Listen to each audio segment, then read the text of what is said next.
On a chilly October night in Manhattan, the lights of Rockefeller Center shimmered against the city's inky sky, but inside Studio 8G, something glittered even brighter. Taylor Swift, stepping onto the set of Late Night with Seth Meyers. Cameras panned, the audience held its breath, and in that instant, it was clear no one else mattered. Taylor Swift wasn't just a guest, she was the event. And her outfit? It was the kind of look that makes Twitter trend and memories last. She wore a strapless sculpted mini dress, the kind that blurs the line between couture and magic.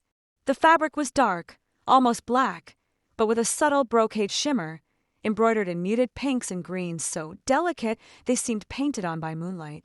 The bodice hugged her in all the right ways, corset tight but never constraining, flaring just enough at the hips to keep things playful. Cocktail hour chic, nothing stuffy, everything effortless.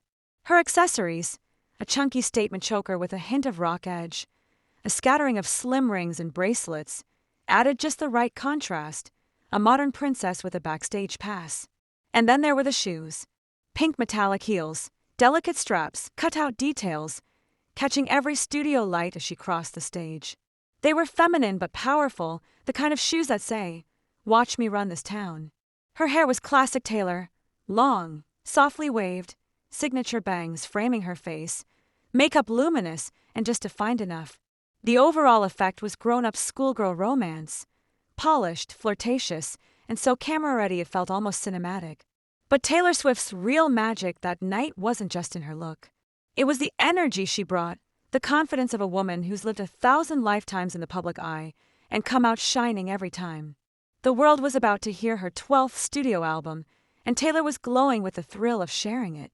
Swift's The Life of a Showgirl dropped just hours before her late-night appearance, and by the time she settled into Seth's guest chair, the world had already started spinning faster. Apple Music records shattered. Spotify streaming counters whirred past their upper limits. In a single day, Taylor Swift had become the first and only female artist to surpass 1,000 million RIA-certified album units. The numbers were wild: 2.7 million U.S. album sales in 24 hours. 1 million and change in vinyl sales, smashing records that had stood for decades. The album's lead single, The Fate of Ophelia, instantly became the most streamed song in Spotify's history. But for Taylor, numbers are only part of the story. In the early hours of Friday morning, she posted a mosaic of gratitude and wonder to Instagram. Tonight, all these lives converge here. The mosaics of laughter and cocktails of tears, where fraternal souls sing identical things. It's beautiful. It's rapturous. It is scary. This wasn't just another album cycle. It felt like a homecoming and a high-wire act at once. Taylor gushed about the process. "I can't tell you how proud I am to share this with you. An album that just feels so right. A forever thank you goes out to my mentors and friends, Max Martin and Shellback, for helping me paint this self-portrait. If you thought The Big Show was wild, perhaps you should come and take a look behind the curtain." The Life of a Showgirl is out now. What made this album different? Maybe it was the timing, or the freedom of being at the very top of her game. For once, the lag between creation and release was gone. Taylor explained on UK radio, "One thing about this album that I think is really exciting is that oftentimes when I make a record, we then take all this time to plan out how we're going to put it out. There's a little lag time between when I made it and when it entered the world. Oftentimes your life can change drastically between that point and this other point. But not this time. With this one, the coolest part is that it is absolutely the place that I am in my life. The music matches the moment I'm in. It's so much easier to come in here for an interview and talk about the music that completely accurately reflects what's going on in my life. That honesty pulses through every track. Swift's lyrics, always sharp and confessional, now feel almost unfiltered. The album's sound, a collaboration with her favorite hitmakers Max Martin and Shellback, straddles vintage disco, modern synthpop, and the Baroque, heartbreak-rich ballads her fans crave. There are even whispers of jazz and French chanson, a wink to the showgirl, of cabaret and old Hollywood. Of course, no Taylor Swift album is complete without a love story. For Showgirl, the muse was none other than NFL superstar Travis Kelce. The world watched as their romance blossomed in the summer of 2023, paparazzi shots of date nights, sideline smooches, and secret studio visits. By August, Kelce had proposed, and Taylor's lyrics began to shimmer with the giddy confidence of new love. Kelce himself was among the first to hear the album. On his New Heights podcast, he gushed, "I keep listening to this album. I know she mentioned on our show that it's going to be a lot more pop beats and everything, but it's still so poetic in her melodies and her references and stuff. I think Oh Plight might be my favorite, though. At least right now, every time it comes on, I always catch myself vibing." Swift returned the affection in her BBC interview. "I just played it for him, and I knew that this was the kind of album that he was going to love the most. He's so supportive of all of it, but he's a real vibes guy.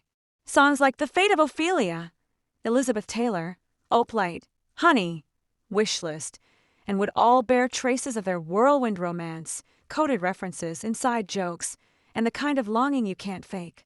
The launch of The Life of a Showgirl was more than just an album drop, it was an international event. Swift's team staged global screening parties, racking up $35 million in ticket sales on release day alone.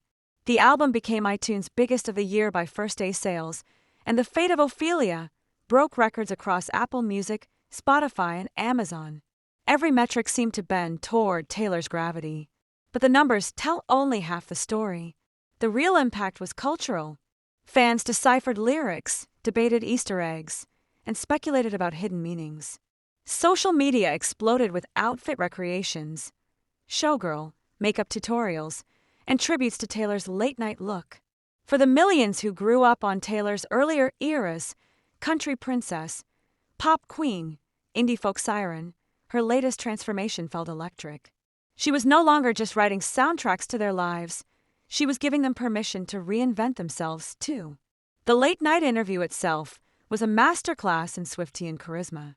Meyers, clearly a fan, asked about the album's themes. Taylor spoke candidly about the pressure and privilege of living life on stage. There's this idea that you're always performing, even when the curtain drops. But for me, the most honest moments are the ones nobody sees. This record is about those moments, what it means to step into the spotlight, but also what it costs. She talked about heartbreak and hope, about the joy of collaboration and the loneliness that sometimes follows. Audience members described the energy in the studio as electric, almost spiritual. One attendee said, "It was like watching a Broadway monologue, a confession, and a coronation all at once." As the show wrapped, Taylor performed The Fate of Ophelia live. The room fell silent except for her voice, a voice that has soundtracked breakups, weddings, and road trips for more than a decade. The final note hung in the air like a benediction. The applause was thunderous. By sunrise, the world was still reeling. Headlines screamed about shattered records, historic streaming numbers, and Taylor's dazzling late-night look. But beneath the statistics was something deeper, a sense that, once again, Taylor Swift had managed to capture the collective mood. She was a showgirl, yes, but also the storyteller, the confidant, the friend. Her music made people feel seen. Fans gathered online to trade stories, the first time they'd heard a Swift song, the way her lyrics found them in the dark, the way she always seemed to turn pain into poetry. Critics praised her for refusing to play it safe, for embracing change and vulnerability. Even industry rivals, usually quick to nitpick, admitted that Taylor had set a new bar. As the first week numbers poured in, 3.5 million units sold, every streaming record broken, it became clear that Taylor's showgirl era was not just a phase. It was a revolution. She had redefined what it meant to be a superstar in the digital age. Part artist, part businesswoman, part myth. And yet, there was still a sense of mystery. What would she do next? Would she retreat to write, or keep touring? Would she and Travis plan the wedding of a century, or keep their romance private? Would she ever top this moment? If Taylor Swift's career has taught us anything, it's to expect the unexpected. She's a master of reinvention, the girl in cowboy boots, the pop icon, the indie darling, the showgirl in pink metallic heels. Each time we think we've seen her final act, she writes a new one, bolder and brighter than before. As the credits rolled on late night that October evening, Taylor Swift walked off stage, her dress trailing just a little behind. She smiled at the crew, hugged a beaming Seth Meyers, and disappeared into the wings. Outside, fans waited in the cold, hoping for a glimpse, a wave, a memory. They knew they'd witnessed something rare, a superstar at the height